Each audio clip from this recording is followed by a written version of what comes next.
Set your course for the Hoth Takes podcast.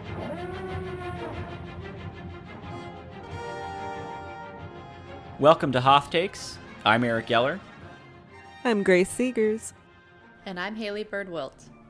And we're talking in this episode about Andor Season 2, our hopes, our expectations. We got the release date for the second season just a few weeks ago as we sit down here to record Hoth Takes. Season 2 coming out April 22nd, 2025. So it does feel like we're a long ways off, but given how long we've already waited, I think we can wait a few more months. And we did get an official synopsis for the second season, and it basically says what you would expect. We're going to see Cassian transform from, quote, soldier to leader to hero on the way to his epic destiny, unquote.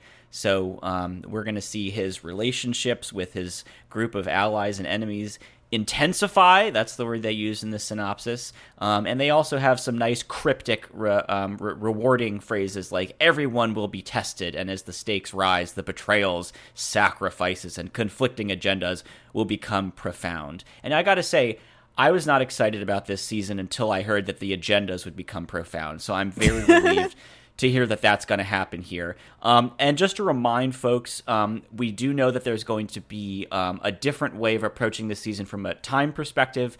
We're going to get 3-episode blocks that each cover between 3 and 8 days, according to Tony Gilroy. And then in between each of those blocks, there's going to be a 1-year time jump. So we'll have to see how that works, whether it feels refreshing, whether it feels rushed.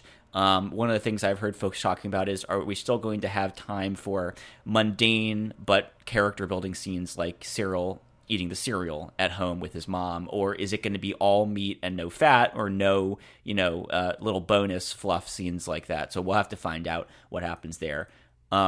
Let's start by talking about the journey that our main character, our hero, is going on in the season. I mentioned that Disney is teasing this idea of him going from thief to soldier to leader to hero, and I would love to hear from the two of you what you hope that looks like. Obviously, we know where he ends up. That's not the point of this show, but the point is to see how he gets there. Grace, maybe we can start with you. What are you hoping to see tonally and emotionally from Cassian Andor in the second season? Well, first of all, it's not that long of a wait. It's only at recording, 159 days? Those will just fly by. But I thought that marketing of him as like how he turns into a hero is kind of interesting, because I wouldn't consider Cassian to be your traditional kind of hero. Even in Rogue One, he's more anti-hero vibey.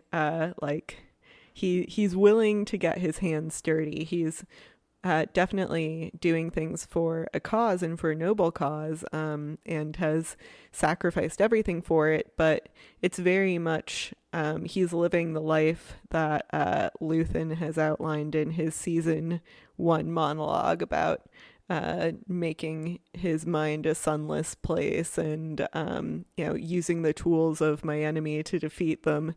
Like, that's very much where we see Cassian in Rogue One. So I'm interested about this framing of him as a hero, because I don't really think of him as a traditional sort of unambiguous good guy. He's gonna kill Jin's dad in Rogue One. He has a cause, he has a noble cause, but he's willing to get a little rough and tumble with it. So I presume that we will be continuing to see that development of him from thief to, still kind of overall sketchy dude, but using his sketchy powers for good rather than evil, or rather good rather than, self-interest rather. So I'm really just hoping that it's going to be the same quality as season 1, and that's hard to predict. But I like you were saying, Eric, I really hope that they hold on to some of those key character moments that made season 1 so special, like Luthen putting on his wig and practicing, how he looks and appears when he's on Coruscant, or like the in the Eye episode, the villagers and their rituals and beliefs around the Eye. And yeah, I hope we still get some of that humanity. One thing that just came to mind, just listening to you answer all of that, which I agree with a lot of what you're saying, Grace, especially about sort of like the moral complexity of his character. And this is not a like typical hero, at least in like the Disney kind of world of films and movies. But one thing that did come to mind is I feel like in the first season there was the flashback story arc, and I'm not sure if that totally was finished or completed. I feel like he's still looking for his sister. And so when you ask like what I'm hoping to see of like for his character, I would like to see that storyline resolved in some way instead of kind of just like dangling it out there. And then, it seems like the kind of thing that might be kind of condensed if they're making this a 2-season show instead of a 5-season show. Yeah, I mean, I go back and forth on whether they're going to pay that off. Part of me thinks like it's a weird thing to introduce if you're not going to pay it off. And then part of me thinks we've been conditioned to expect that every kind of like throwaway theme in a story is going to be paid off in some big way where it all comes full circle and it's neatly wrapped up. And maybe the sister is like an inquisitor now or something like that, right? Like something that is like where it really feels, this is earned, this is weighty, this is now important. And I don't necessarily know that Tony Gilroy thinks that way about this particular story. And I'm pretty sure Tony Gilroy has kind of given mixed signals about whether the sister thing is going to come back into play. Obviously, if it is going to come back into play, there's a reason he's being cagey about it. So we'll have to wait and see what happens there. For me, the big thing is really going back to what the synopsis says about his journey. I want to see how he wrestles with balancing the different elements of being a fighter in this era and being somebody that other people will follow.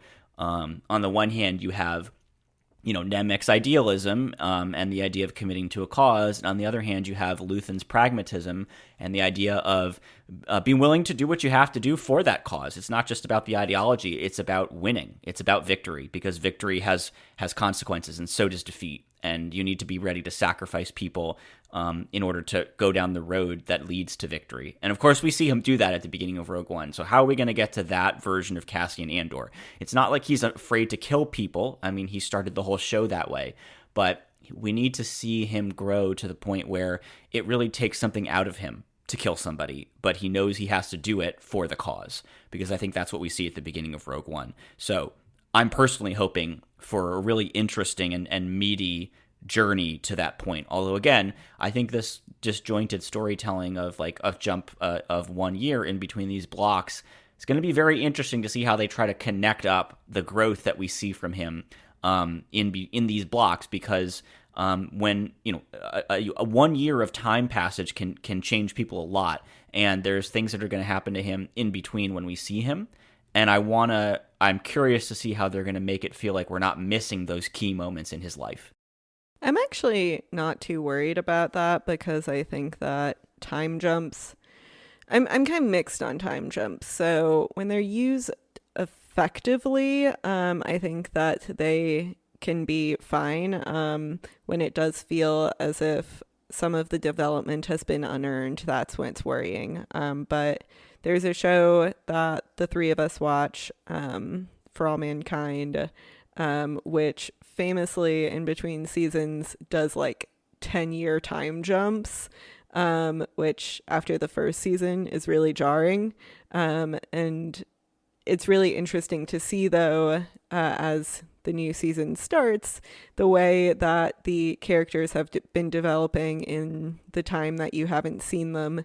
And generally it's in ways that feel pretty natural, and where you're like, okay, I'm glad we skipped ahead to this point, because that's a lot of backstory to get in. So I think if it's well written enough, the time jump isn't necessarily going to be a problem or going to be disjointed, particularly if they are self-contained stories. Because in the first season, there really were several self-contained arcs. Like there was the Aldani arc, the prison arc. The episodes were connected, but they like there could have been time jumps between those ones as well. There weren't, but there could have been.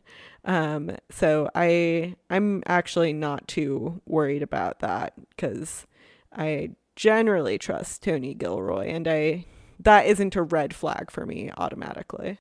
It is a red flag for me because I want more content of this show.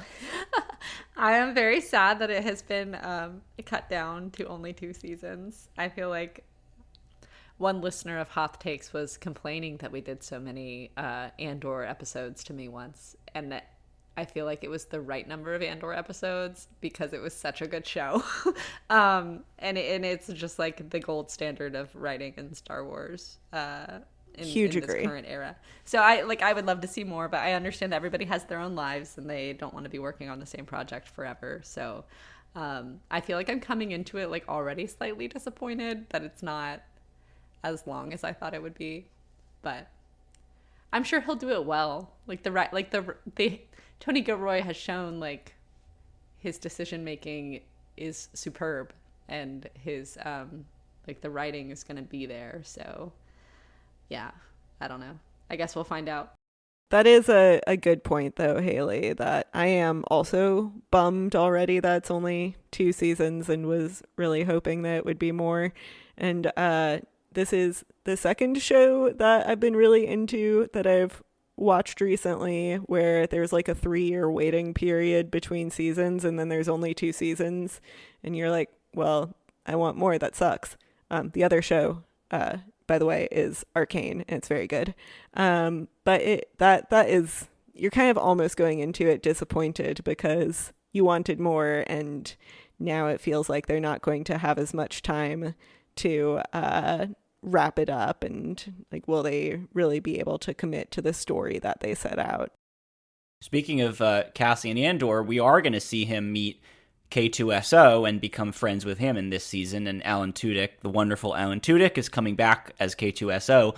And my question, apart from will the timing of their meeting respect the canon depiction of their meeting from a one-shot comic book that was a tie-in to Rogue One, I'm sure Tony Gilroy will feel beholden to a one-shot comic book from the promotional material for Rogue One. You have to tell us, people who don't read the comic books, what the canon meeting story is. This would have been really, really great as a payoff if I remembered it. I don't. But there is a one-shot comic where I think it's just called Cassian and K2SO because Star Wars people are great at naming things.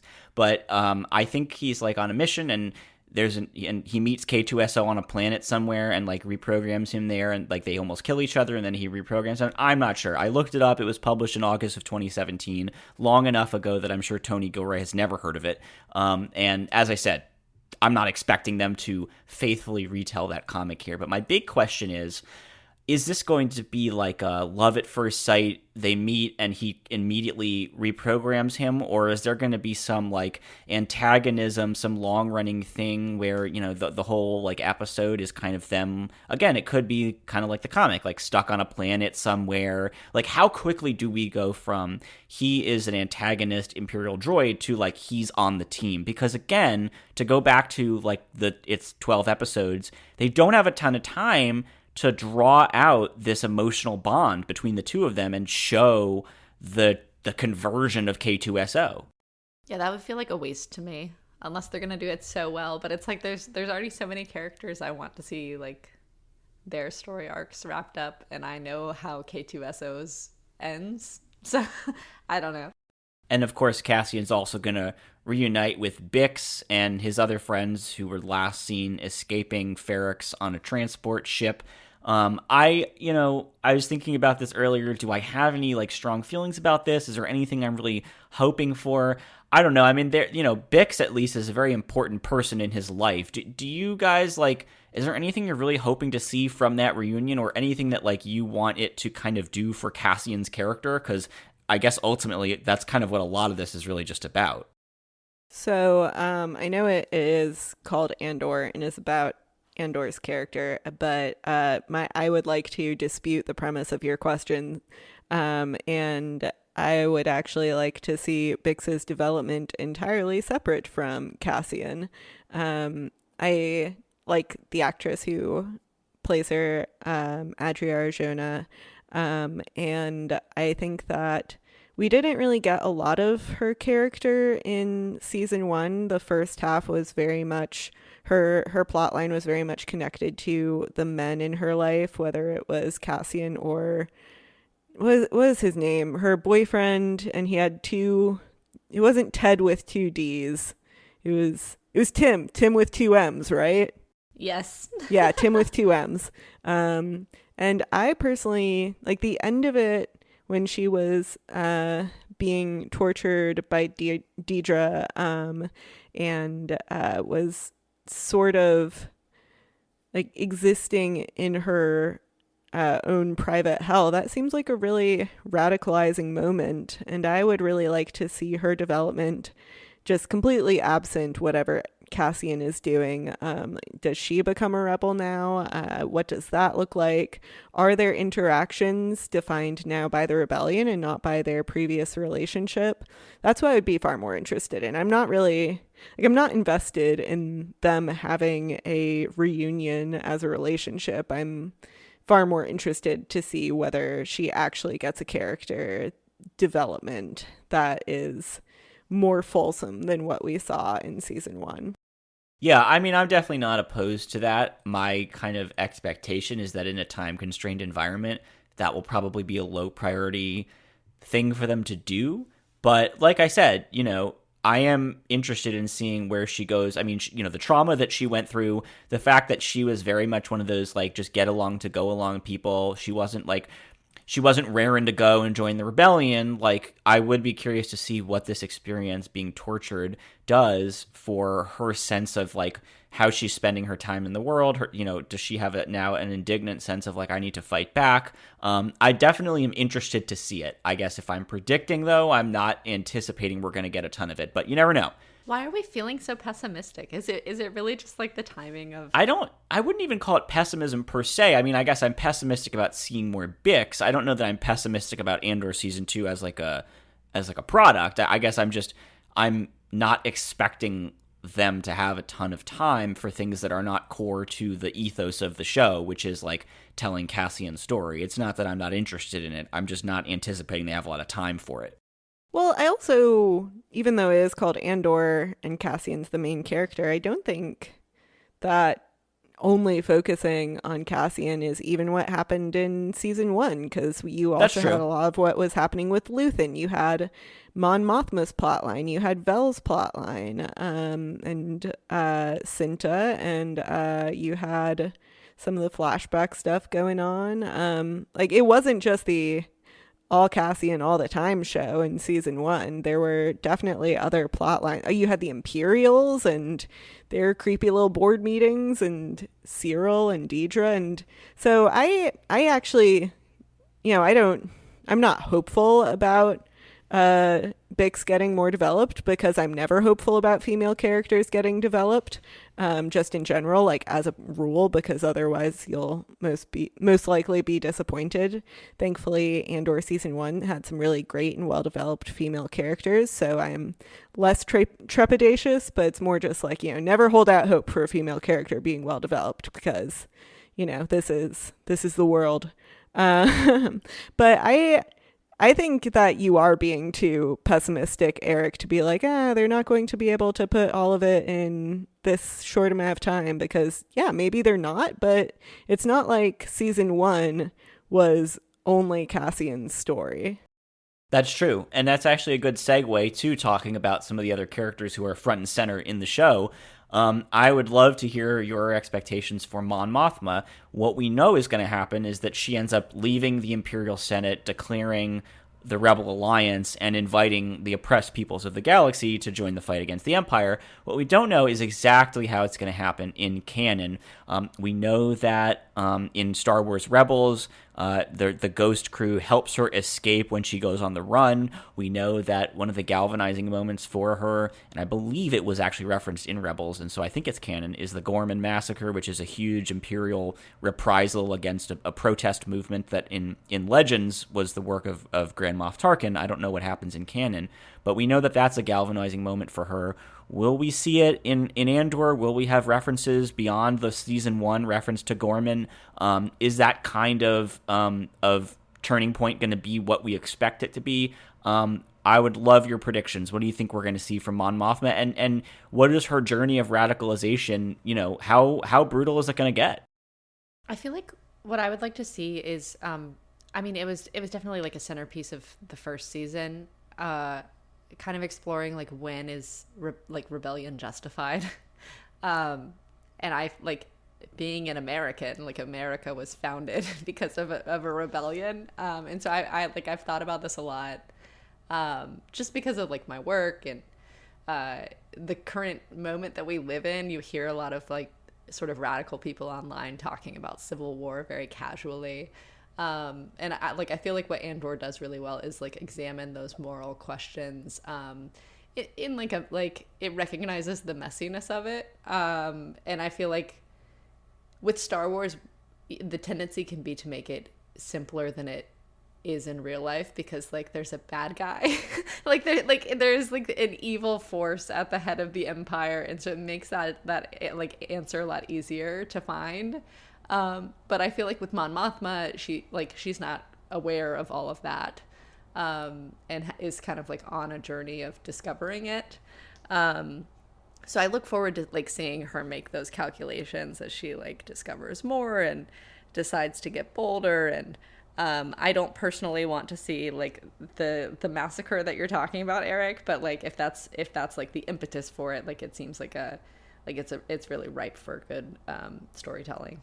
Yeah, I think we are seeing at the end, Mon Mothma, the end of season 1, Mon Mothma compromising some of her morals and beliefs and figuring out exactly what the rebellion will require. And something I thought was really interesting was how that was presented in her relationship with her daughter, and this very strained relationship that she has with her daughter and her husband, and thinking, are they going to dive into how being a rebel leader is going to further strain those relationships? Because presumably once she like is spirited away out of Coruscant and becomes a fugitive, she's no longer going to have contact with her daughter or her husband. I mean, her husband kind of sucked, so I feel like she's not going to be real. The exchange for like fighting for freedom is leaving her daughter to be like married off as a child bride. Is that what we're going to see in season exactly 2? Yeah. Like, are we going to see her wrestle with that at all, and sort of how she is very much allowing not just her personal life to be sacrificed, but also her daughter's life?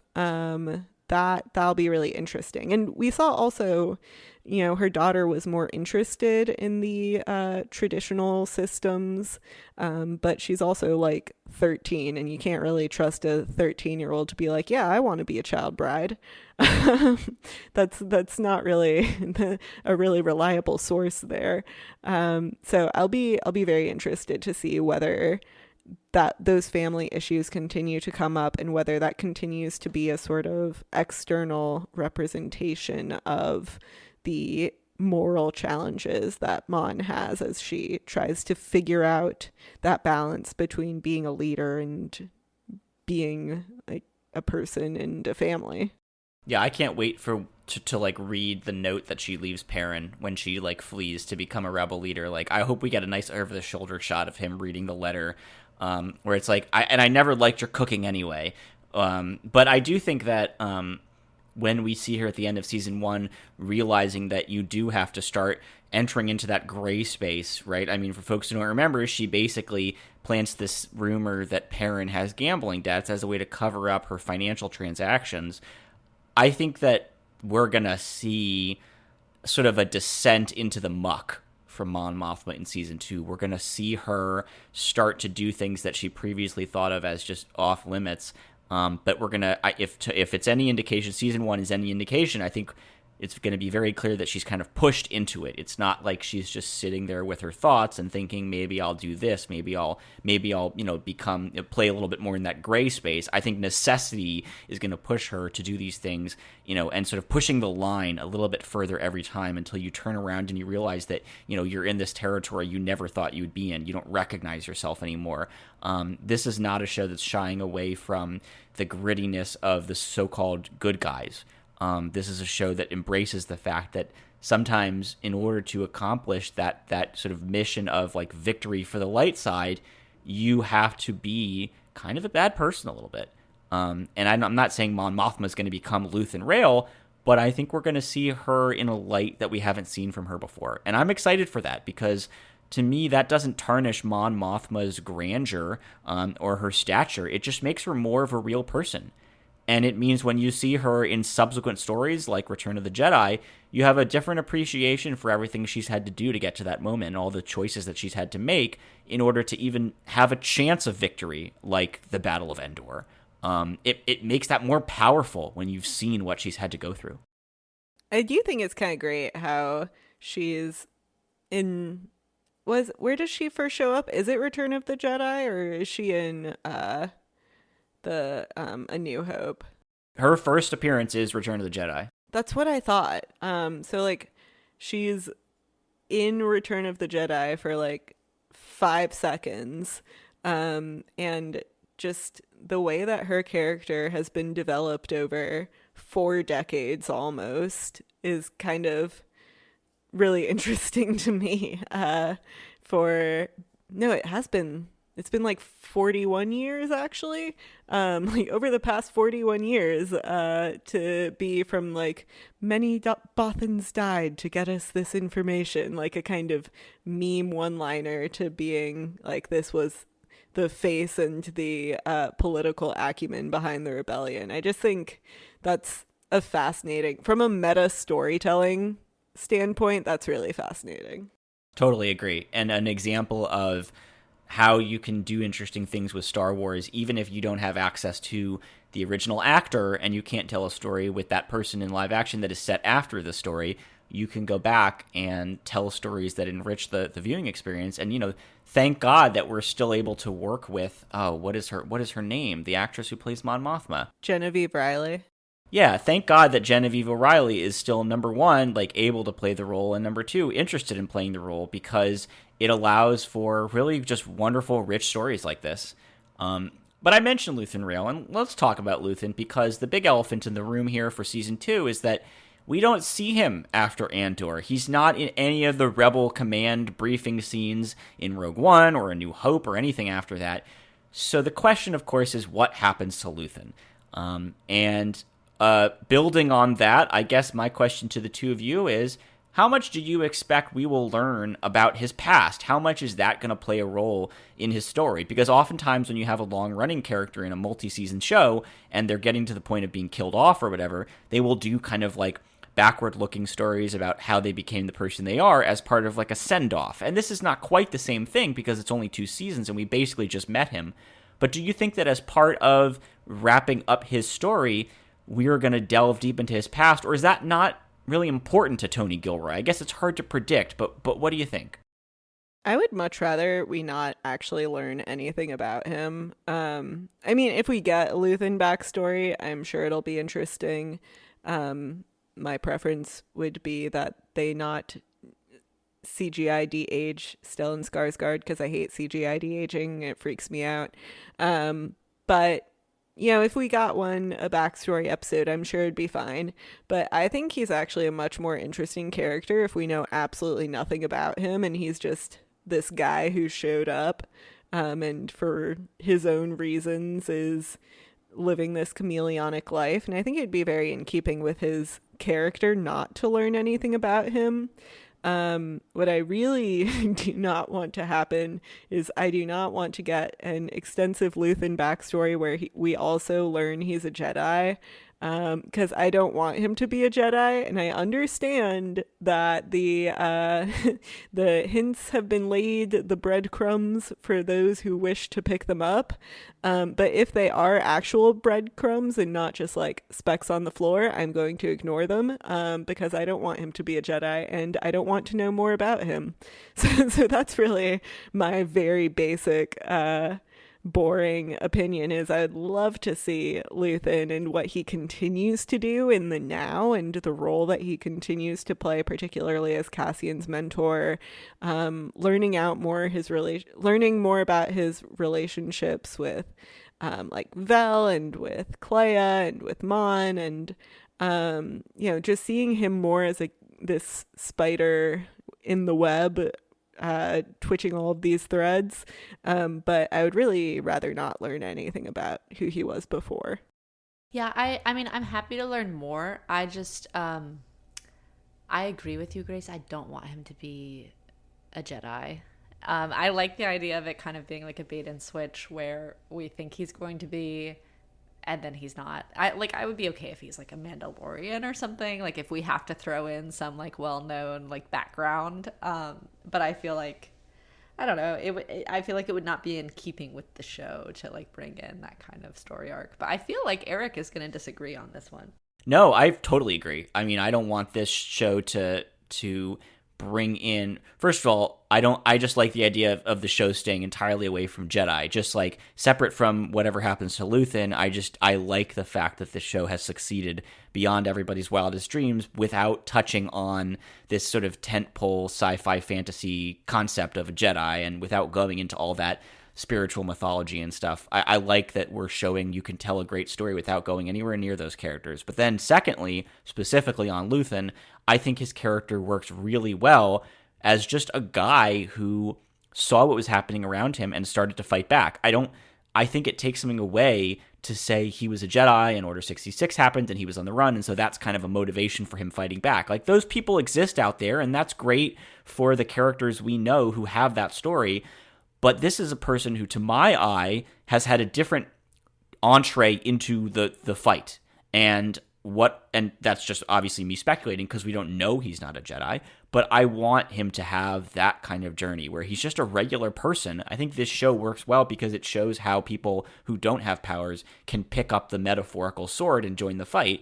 And I want Luthen to be one of those people. I want him to be, in many ways, a regular guy who is able to achieve extraordinary success with his rebel cell and whatever comes next without mystical powers. So I don't want him to be a Jedi, for sure. Something I'm interested in seeing, I don't know if you guys watched the teaser trailer that came out a couple of weeks ago, but in the teaser trailer for season 2 of Andor, they have, somebody doing a voiceover talking about the Ezra Bridger recording, which we know from watching Rebels and being Rebels fans, that, in season 1, Ezra does this recording that's like, let's galvanize the rebellion, yay. And it's that's a direct quote, right? that's a direct quote, yes. The enthusiastic yay is a really important part of it. But like my mom, for example, who Andor is the only Star Wars thing she likes, and she has not seen Rebels, if she watched that, she would be like, who the heck is Ezra Bridger? I mean, well, I guess, no, she didn't watch Ahsoka, so she would be like, who the heck is Ezra Bridger? What's happening here? So something I'm really interested in seeing. I thought that was such a weird little thing to throw in such a show that really kind of prides itself on being pretty standalone. So do we think it is going to do the classic Disney Star Wars crossovers type situation? Like, are we going to see more of that sort of like bringing of other characters into this world? And obviously it's all set in the same world. Yeah, you want to see Ezra? I hope to see Ezra in a show that like highlights how cool Ezra actually is. And I was slightly disappointed by Ahsoka, so I would not be opposed to him having a cameo in Andor. How old would he be? He's like 14, I think, 15. Okay, so like you can't use the same actor, I guess. That kind of, I don't know. So maybe not. I just thought it was weird because it's like, why bring it up if you're not going to incorporate it somehow? And then why put it in the teaser trailer? It just seemed very odd to me. Yeah, I think it would be cool, but I also think it's one of those things that Tony Gilroy like would see as an Easter egg. Like, I was going to say that the Glup, last name, which we can't say because it's a swear word, but that guy, right? The idea that a lot of people are watching this show who are not huge Star Wars fans, and putting something in there that is like meant to be seen as it's that guy with the music and the camera angles or whatever. I think that would fall flat, and I don't think Tony Gilroy would do that, and I'm not anticipating that at all. But I think it's hard to bring Ezra in without doing that, unless it's very brief and very unpretentious and just unsentimental. In which case, why even do it? Like I was actually kind of surprised by that when you mentioned it, Grace, from the teaser, because it feels like something that Tony Gilroy wouldn't do. Yeah, exactly. That's why it kind of struck me as odd. And you never know, because Tony Gilroy's in all likelihood not the one putting together the teaser trailer. That is a very different job. And so whoever is putting together the teaser trailer is probably like, the people, they just saw Ahsoka. They know who Ezra Bridger is. So maybe that's the thinking behind it. I just thought it was kind of a weird way to start off a trailer with the first footage for a show that we haven't seen in years. So the question about Luthen then is, what's going to happen at the end? Will he die? Will he just slink away into the shadows? This to me is one of the biggest question marks, because he's the biggest new character. He's the only really top tier, and I'm not talking here about Syril and Dedra, like really top tier big three character whose fate we don't know coming out of the show. And, we've talked about kind of what's going to happen with him when we did our season 1 episodes. Just to refresh folks' mind, my prediction here is that we're going to see Mon kind of throw him to the wolves as a way of showing us that she has learned to play the game that he's been telling her that she's bad at, and she's going to start to get good at it. And kind of push him out, whether, it's to his death or just to his, detriment in some other way, because he kind of represents the old guard of the uprising. He is that kind of unpolished, kind of almost feral rebellion figurehead, or not figurehead, but leader. And we know from history that when you have an uprising like this, when you have a revolution, there is a first phase and a second phase, and there's almost a backlash to the first phase in the second phase from people who think that the people in the first phase didn't go far enough or are not the right people for the moment. Obviously, we're not going to see Luthen topple the Empire, so that's not what we're talking about in terms of phase 1 and phase 2.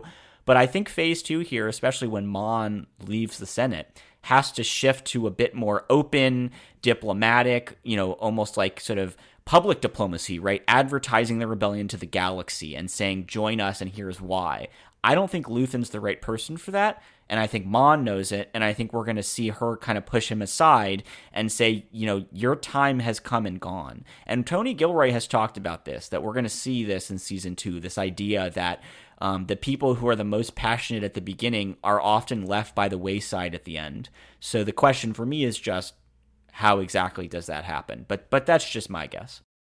I think there are also really interesting historical parallels as well, where often the leaders of a rebellion or counterinsurgent force, the ones who are initial leaders and accomplish a lot of successes, however bloody they may be, but from their perspectives, who accomplish a lot of victories through violence, are then pushed aside in favor of the politicians as time goes on. And it's the politicians who then renounce the violent ways of the leaders who helped get them there in the first place. So I think you're probably right, Eric. I would expect to see some sort of that political maneuvering. And like I said, they're just a lot of historical examples that we can look to where that has been the case. Another sort of biblical comparison could be like Moses and Joshua. Like the Moses will get you out of Egypt but doesn't complete the job. It's Joshua who gets you out of the desert. So there are definitely different phases, as you said, of a rebellion. I think what I would be most satisfied with, if Mon does betray him in some way or push him out, is if she does kind of what we saw the character Saw Gerrera do in season 1, where he basically sacrifices a group of rebels for what he sees as the greater good. And if Mon somehow sacrifices Luthen up to the Imperials, I think that would be a very like sort of delicious character arc, even as it would also be very dark. Yeah, I feel like what like stood out about his monologue was that it was like very I don't know who said this, and I haven't read that much Shakespeare to say this, so correct me if I'm wrong, but I think one of us said it felt like a Shakespeare like moment.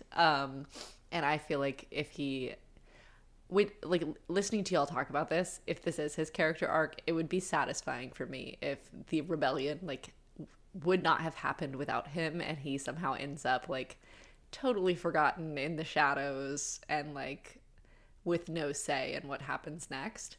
I feel like that would almost be more tragic for him than, like, death at the hands of the Imperials, or like being captured, or even being betrayed by Mon Mothma is just like to be forgotten and to have no like real power anymore. Yeah, that's also a really good point. But it would be kind of, I mean, it's a bummer. I don't usually like sad stories, but like it would fit with the writing of the first season and just like the excellent acting skills that we know he has. And it kind of plays into what he said about like, I'm never going to get the glory of being a hero. Like, I've done things to advance the cause of the light, but I've had to do it in the shadows. And that's tragic enough when it's just like he's never going to be famous as a hero. It's kind of even more tragic when he potentially in season 2 meets some kind of ignominious end, right? When he is, maybe killed in a way where people don't hear about it, or like in some way he doesn't get a glorious death in a blaze of fire kind of ending, right? That this idea that like he has done so much and yet he doesn't even get the hero's sacrifice at the end. I think that would add a layer of tragedy to his story, which would be rich and welcome from a franchise that doesn't often go that far into kind of dark and tragic circumstances. There's a lot of violence, there's a lot of death, but this is a level of kind of emotional pain that I don't think we see a lot from how characters end their journeys. So we've talked about the idea that maybe Mon will serve Luthen up to the Imperials, and that would certainly be satisfying for one Imperial who has, unbeknownst to her, been tracking him this whole time. I'm talking, of course, about Dedra Meero, and she's going to have a very interesting second season because joining the cast of Andor for season 2 is Ben Mendelsohn, who will be returning as his Rogue One character, Orson Krennic. Grace, obviously very excited about that, and I will say I am too. We know from an interview that Ben Mendelsohn did with Empire Magazine that he's going to have at least one run-in with Dedra Meero, and I'm very interested to see how that goes because Dedra is a character who, on some level we were rooting for just as like she's competent and she's surrounded by incompetent people and we want to see what's going to happen. And on another level, there were people who were like, yeah, you go girl, which I think we love a girl boss. Gaslight Gatekeep girl boss. Absolutely a girl boss. But then hashtag feminism. Okay, well, I think we might have watched a different season 1. I don't know that I could co-sign a hashtag feminism on that one. I certainly don't think Bix would co-sign a hashtag feminism on that one. But women putting down other women, you hate to see it. You truly do, and it doesn't even pass the Bechdel test because they're both talking about Andor, or I guess they're both talking about Luthen. Anyway, but Krennic is also somebody who is very like he projects an air of competence, surrounded by incompetent people. So it's kind of it's rich to imagine the two of them coming together because they're both strong-willed. They're both people who see people beneath them as like you are a tool for me, and I don't have to spare you the time of day. Right now, Krennic is obviously above Dedra, so it's going to be interesting to see how she handles that. But I'm really excited to see Dedra come back, and not just for her own journey, but how it intersects with Krennic's and bringing in this new face, or at least new for Andor and new for Dedra, how that affects her journey. And I got to point this out because this was all over Star Wars Twitter. Apparently, in the Empire Magazine article, which I have not read, Mendelsohn talks about Krennic's sort of purpose in Season 2, and apparently his whole deal is we know that he's spearheading the Death Star project, and apparently his job is to raise money to build the Death Star because it's behind schedule and over budget. Now, if you know anything about the Hoth Takes co-hosts, you know that the people that we follow on Twitter are having a ball talking about what this is going to look like in terms of all these meetings with his superiors and, getting his KPIs and doing his PowerPoint presentations where he has the little chart about expenses and he has to justify continuing to throw money into this money pit. I'm really hoping for some Imperial bureaucratic minutia, but what about the two of you? I think one of the best parts of Andor Season 1 was the bureaucratic minutia and getting to see how the ISB operates. I thought that was really fun, and I can only hope that the same can be said for Season 2. You didn't mention this, Eric, but I am interested to see the continued development of Dedra's relationship with Syril, who, I know Haley is a romance lover, but not in this case. But not in this case. If they embark on a romance, it's going to be real creepy and real weird. And I am intrigued to see how their relationship continues to develop. Like, is he going to just continue to follow her around like a kicked puppy? Is he her new number one? Is there something going on there? I certainly hope not.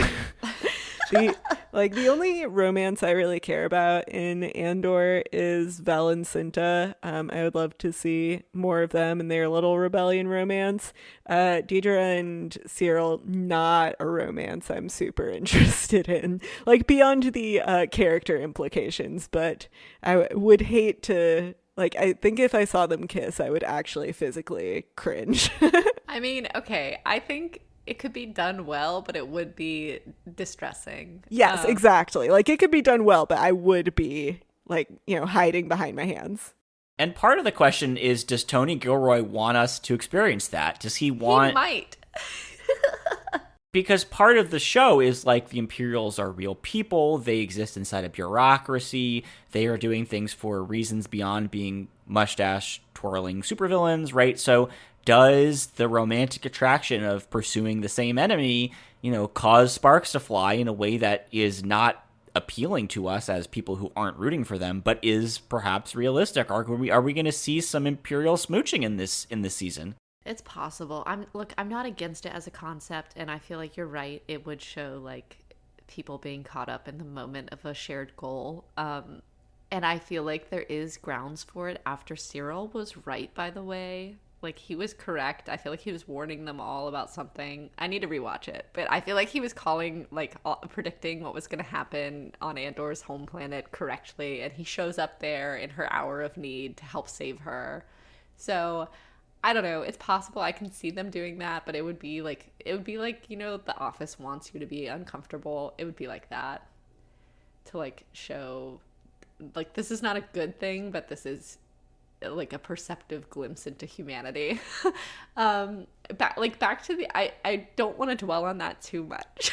but yes, we can discuss it more if it ever happens. I would not see it as a romance as much as like a horror story.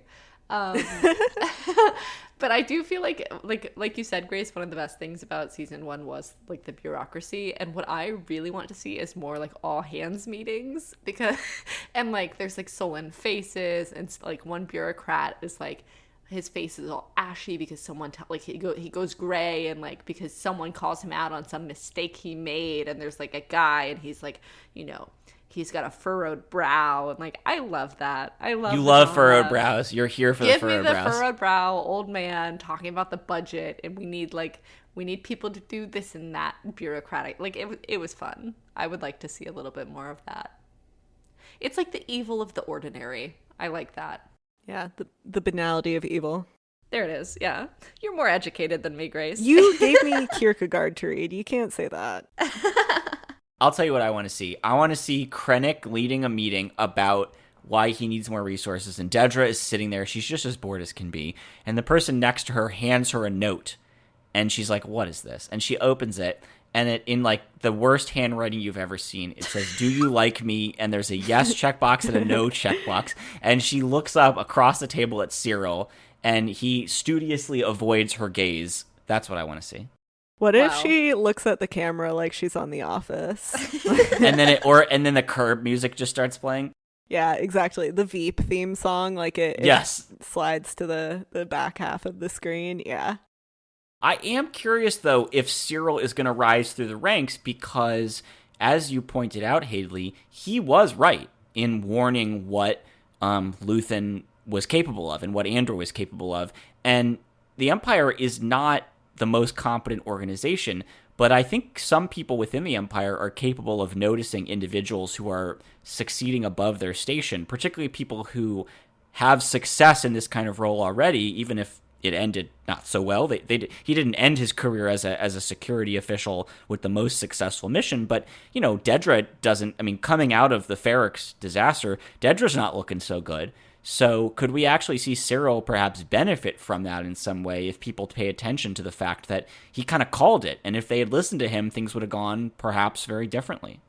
I guess it's impossible to know for sure, but I am curious to see if there's a power dynamic shift between the two of them, because they so effectively set up one dynamic in Season 1, and I think it would be refreshing if, due to the vagaries of Imperial favor... Now. Yeah, if there's a power dynamic shift, maybe not to that extent, but I think it would be really interesting to see them, each of them be in the other's shoes in terms of how they're feeling and how the power structure is treating them.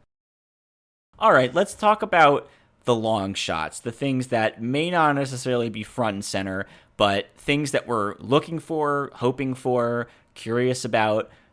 My big question going into Season 2 is, will there be other characters pulled into the Andor universe other than Krennic and K2SO?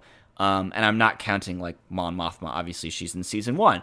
But I think there's a potential as we start to move toward the organized Rebel Alliance that we could see other characters we've previously met. And here I'm thinking about folks like the Organas, Rebel leaders like, Jan Dodonna, who is in A New Hope, maybe even Admiral Akbar. Would love to see him earlier in the timeline. You don't have to bring in the big names, the Luke Skywalker. I mean, he wouldn't be in play at this point, but people of his caliber. You don't have to bring them in. You can bring in second-tier people who are still going to get the reaction of, wow, that's really cool, that person is here. I would love to know if the two of you have any thoughts about people that we could see or that you want to see in Season 2. Someone's gonna walk into the closet where they've been storing Yoda at the very end of Season 2. I want to see the bell guy from Ferrix, the guy who rings the bell with the hammer, to signal the start of the day. And then at the end of the Season 1, he drop kicks someone out of his bell tower. I'd love to see him again. In all seriousness, someone who I think would be interesting to see would be Bail Organa, and maybe that sort of era cadre of political rebellion leaders. I think it would also be interesting to see Moff Tarkin if they would just recast him and not do a creepy puppeting the dead thing with CGI again like they did in Rogue One. But I think he might be an interesting character. Yeah, I think... Oh, go ahead. Sorry, I was going to say I don't know my answer to this question because anyone I think of, it feels like too much Marvel, getting the gang together. So I guess my answer is nobody. It should be only the cast from Season 1. That's valid. That's totally valid. What about, Grace earlier mentioned Vel and Cinta. I would also like to see the continuing story of their relationship and their role in the rebellion. I think it'd be cool to see more of Clea as well. Do either of you want to go out on a limb and make any predictions there? I think Clea will continue to say like really snarky things. That's my prediction there.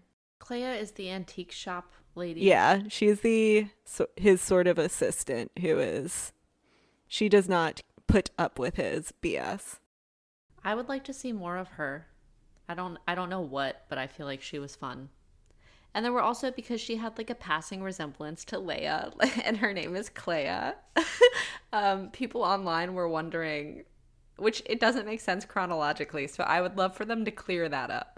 Wait, people online were wondering if she's secretly Leia if she's Organa? Somehow Leia, yes. Somehow. I think we discussed this. Somehow Leia respawned earlier or something.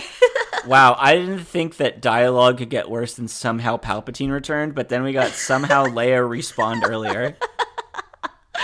I'm a good writer, Eric.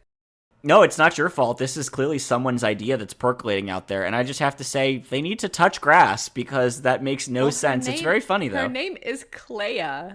They added one letter to it. I think more than the possibility that Leia has been hiding in someone else's body this whole time. The more interesting question is, who is Uncle Harlo? Anybody want to weigh in? Anybody got any predictions? Who's Uncle Harlo? Is this in the like the teaser trailer? Where's Uncle Harlo mentioned? Who's Uncle? Yeah, I don't remember this. What oh is my this? Goodness. He is Syril's uncle who gets him the job in the typing factory. Oh, yeah. Okay, hold on. Do we see him? No, we don't. Okay, Not yet, so anyway. You're asking me to remember like one mention of a guy? Well, I'm curious if he becomes important. The fans are wondering. Palpatine. Or he's Leia. Somehow Palpatine respawned as Uncle Harlo. There we go. Somebody call J.J. Abrams. Syril is the like child of Palpatine. And the Syril father is of Rey. Rey's twin brother. They both have R and Y in their names, right? I mean, that's got to be something. Someone here on Reddit, I've Googled this. Someone says it's Hondo Onaka, which is so ridiculous. Now that is a reveal I'm here for. There's similar letters involved. Is there? H-A and O. Wow. Yeah, now you put it that way. I didn't realize this was a conspiracy. I'm gonna have to do a lot of research here. Yeah, do your own research on this one for sure. We're just asking questions. All right, well, that does it for our Andor Season 2 prediction episode. Thank you all so much for listening. If you want to share your thoughts about this episode or suggest topics for future shows, you can email us at hothtakes@gmail.com, or you can find us on X. We are Hoth Takes. I am Eric Geller on X. Grace is Grace_Seegers, and Haley is Birdinator. Haley made our wonderful logo and banner art, and I edited the show and put together our music. Although we always want to point out that for legal purposes, all Star Wars music, sound effects, etc., are the intellectual property of Lucasfilm. You can find a complete archive of past episodes on our website, hothtakes.wordpress.com, and if you like the show, please share it with a friend. You can find Hoth Takes on all the major podcasting platforms, including Apple Podcasts and Spotify. All right, we'll see you next time. May the Force be with you.